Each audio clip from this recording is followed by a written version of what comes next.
जिला कांगड़ा में पैराग्लाइडिंग और उससे संबंधित गतिविधियों का संचालन करने के लिए सबको नियमों का पालन पूरी तरह से करना पड़ेगा।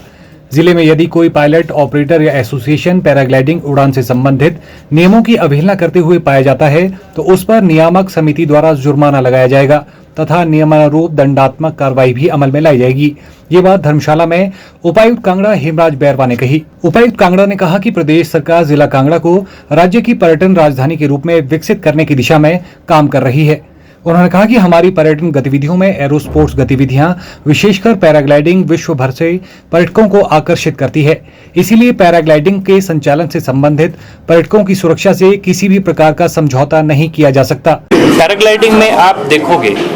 एक ना, आप लोगों को भी इस चीज़ में क्लैरिटी होनी चाहिए, जितने भी हमारे मीडिया के पर्सनल हैं, क्योंकि एडवेंचर स्पोर्ट्स है।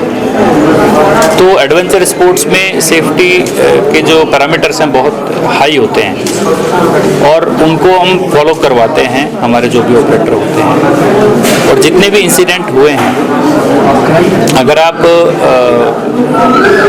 मैक्सिमम इंसिडेंट्स को देखोगे तो सारे सोलो फ्लायर्स के एक्सीडेंट हैं। सोलो मतलब जो अपना खुद उसने लाइसेंस लिया हुआ है और वो अपने सोलो फ्लाई करता है। टेंडम फ्लाइंग में जिसको बोलते हैं ना, कि जो टूरिस्ट जिसको करता है, टेंडम फ्लाइंग में एक्सीडेंट बीड बिल्डिंग में तो मुझे लगता है काफ़ी समय से नहीं हुआ है। अनफॉर्चुनेटली इंद्रुनाग में वो घटना हुई थी, उसके पीछे के भी कारण आप सबको पता है कि भाई समय ज़्यादा हो रहा था, लेट हो रहा था, फिर भी इंसिस्ट कर रहे थे, तो बड़ी सारी चीज़ें उसके अंदर इन्वॉल्व हुई। तो उन सब चीज़ों को लेकर पहले तो मेरा मानना ये है कि जो टेंडम फ्लाइंग है, हमारा फोकस है टेंडम फ्लाइंग में एक्सीडेंट नहीं होना चाहिए। सोलो फ्लाइंग में अगर एक्सीडेंट हो रहा है उसके लिए अलग से पैरामीटर्स हमारे निर्धारित हम लोग कर रहे हैं और उसको रेगुलेट हम अलग तरीके से कर रहे हैं। टेंडम फ्लाइंग में ये चीज़ ठीक हो या ये लोग जो फ्लाई कराएं वो ठीक कराएं,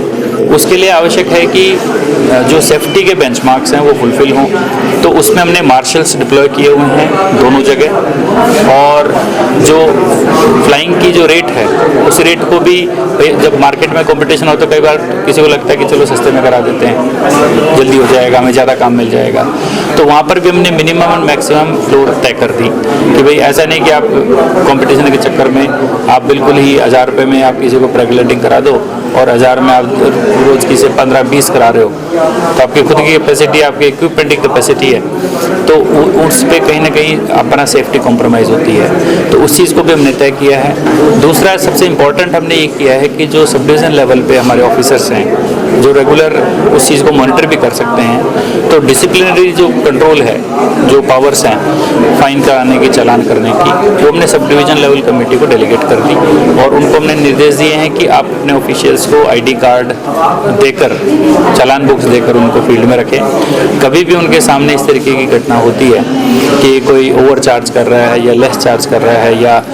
उनका जो इक्विपमेंट है उसमें सेफ्टी जो टेक्निकल कमेटी जिसको अप्रूव करती है उसके अप्रूवल के बिना कोई सेफ्टी इक्विपमेंट यूज़ कर रहा है या गाड़ी में भर भर के ले जा रहे हैं या अल्कोहलिज्म का वहाँ पर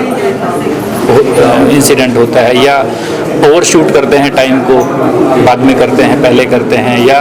ख़राब वेदर है उसमें फ्लाई करते हैं, मार्शल्स की बात नहीं मानते हैं, तो ऐसे सारे सिचुएशंस में वो जो सब डिवीजन लेवल कमेटी के जो हमारे अधिकारी हैं वो कॉम्पिटेंट होंगे कि उनको हम चालान कर सकते हैं। और जो चालान का प्रोविज़न है हमारे HP टूरिज्म एक्ट के अंडर उसका अवेलेबल है और जो इसके रूल बने हैं वो उसी एक्ट के तहत रूल बने हैं, तो जिसके तहत हम उनको लीगली चालान कर सकते हैं। तो उससे मुझे लगता है कि थोड़ा सा इम्प्लीमेंटेशन पार्ट पे जो चीज़ नहीं स्मूथली हो पा रही थी उसमें स्पीड आएगी और एक इफेक्टिवनेस के साथ हम लोग पैराग्लाइडिंग एक्टिविटी को रेगुलेट कर पाएंगे। ब्यूरो रिपोर्ट, चैनल 9, धर्मशाला।